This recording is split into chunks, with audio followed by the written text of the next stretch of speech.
तर प्रश्न पहिला आहे, मूलभूत हक्कासंबंधी खालीलपैकी कोणत्या कलमा आहेत? FR मूलभूत हक्क. तर ठीक आहे, याचा आन्सर आहे 12 ते 35 या कलम आहेत. भाग 3. भाग कोणता आहे? 3. आर्टिकल म्हणजे कलम कोणते आहेत? 12 ते 35. ठीक आहे, या कलमा मूलभूत हक्कासंबंधी आहेत. ठीक आहे, आता समोरचे जे ऑप्शन दिले 1 ते 11, तर याच्यामध्ये एक आर्टिकल म्हणजे कलम 1 ते 4 याच्यामध्ये ना संघराज्य व राज्यक्षेत्र, संघराज्य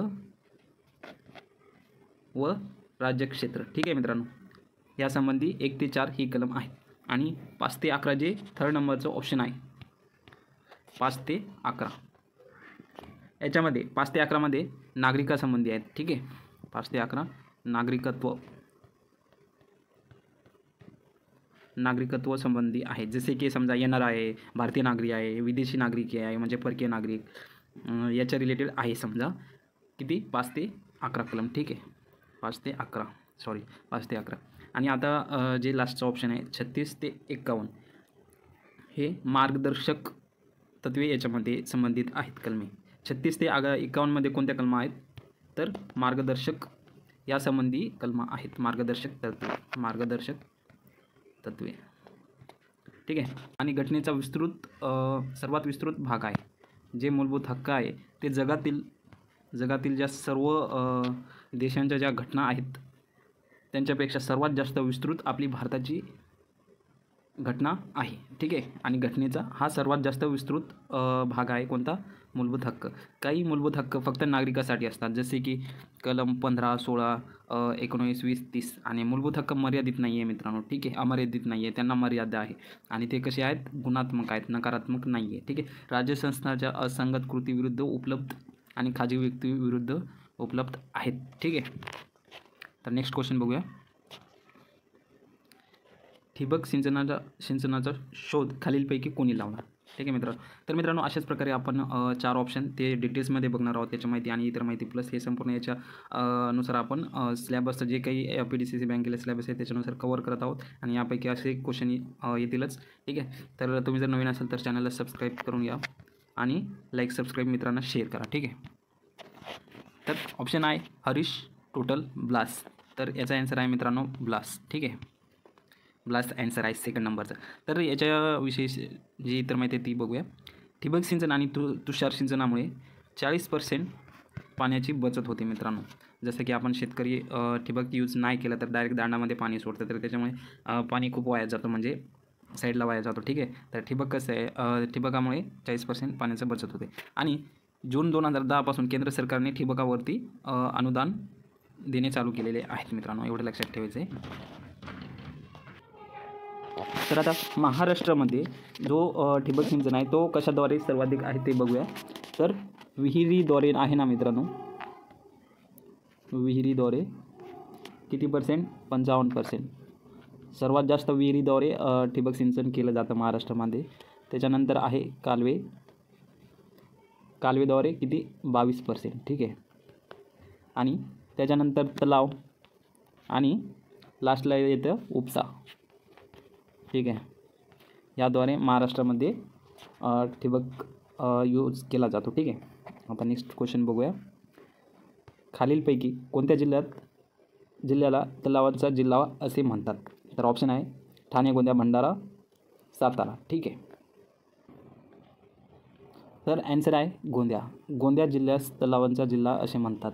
आणि ठाणे जो सिटी आहे, ठाणे सिटीला तलावांचा शहर असे म्हणले जाते. तर ठाणे सिटीला, शहराला तलावाचे शहर असे म्हणले जाते, तलावाचे शहर. ठीक आहे, आणि इथे तलाव कोणते आहेत? तानसा झालं, भातसा एक आहे. ठीक आहे, हे तलाव आहेत ठाणेमध्ये. आता भंडारा आणि सातारा आणि इतर माहिती बघूया. ठीक आहे, तर भंडारामध्ये कोणते तलाव आहेत? नवेगाव, परसवाडा,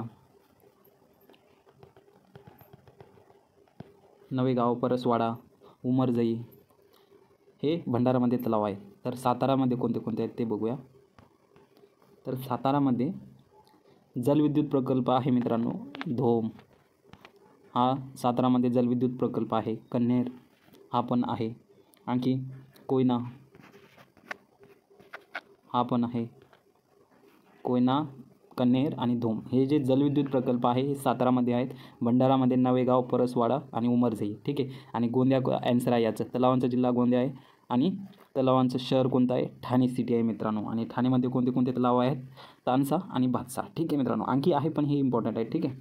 आणखी महाराष्ट्रामध्ये पहिले जलविद्युत केंद्र आहे मित्रांनो, पहिले जलविद्युत केंद्र आहे खोपोली. ठीक आहे. खोपोली हे महाराष्ट्रातील पहिले जलविद्युत केंद्र आहेत. तर आता बघूया अणुऊर्जा प्रकल्प जे भारतामध्ये आणि एक महाराष्ट्रामध्ये आहे. 6-7 आहे ते संपूर्ण बघूयात. ठीक आहे. तर अणुऊर्जा प्रकल्प महाराष्ट्रामध्ये आहे मित्रांनो तारापूर. ठीक आहे. तारापूर हे महाराष्ट्रामध्ये आहे. आणि भारतातील सर्वात पहिले आहे मित्रांनो, हे लक्षात ठेवायचं. आणि राजस्थानमध्ये कोणतं आहे? राजस्थानमध्ये रावत भाटा. राजस्थानमध्ये कोणतं आहे? रावत भाटा. ठीक आहे. आणखी तमिळनाडूमध्ये कल्पकम आहे मित्रांनो, कल्पकम. ठीक आहे. तमिळनाडू. आणि यूपीमध्ये, उत्तर प्रदेशमध्ये नरोरा. ठीक आहे. नरोरा हे यूपीचं झालं. आता गुजरातमध्ये कोणतं आहे ते बघूया. तर गुजरातमध्ये आहे काकरापारा. गुजरातमध्ये आहे काकरापारा. आणि कर्नाटकमध्ये आहे मित्रांनो केगा. कर्नाटकमध्ये केगा, गुजरातमध्ये काकरापारा आणि उत्तर प्रदेशमध्ये नरोरा, तमिळनाडूमध्ये कल्पकम, राजस्थानमध्ये रावत भाटा आणि महाराष्ट्रामध्ये तारापूर इत्यादी अणुऊर्जा प्रकल्प आहे. आणि विशेष म्हणजे महाराष्ट्राचे जे तारापूर आहे ते भारतातील सगळ्यात अगोदर म्हणजे सर्वात पहिले अणुऊर्जा प्रकल्प आहेत. एवढं लक्षात ठेवायचं. ठीक आहे. यावरती क्वेश्चन येऊ शकतो. आता नेक्स्ट क्वेश्चन बघूया. तर मित्रांनो हा जो क्वेश्चन आहे हा डिटेल्समध्ये येणार आहे. आणि समोर जे क्वेश्चन आहे बाकी आहेत समोरचे, ही जी सिरीज आहे तुम्ही लेक्चर संपूर्ण बघत नाही, त्याच्यामुळे छोटे छोटे लेक्चर्स टाकतो मी. ठीक आहे. तर याचं समोरचं अपलोड केलेलंच असेल किंवा येईल 1-2 दिवसात. ठीक आहे. तो याच्यानंतर बघून घ्या. ठीक आहे.